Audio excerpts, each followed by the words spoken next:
We had blue eggs, and we thought we'd able to make a bird's nest just as well as the birds in the book.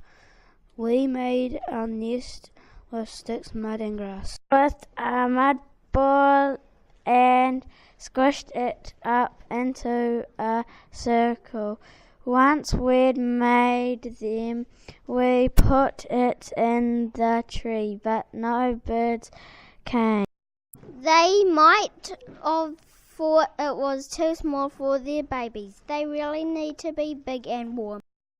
Since we couldn't make a nest out of sticks, mud and grass, we made some out of paper plates, paint and paper. To make a bird's nest, you have to work very hard.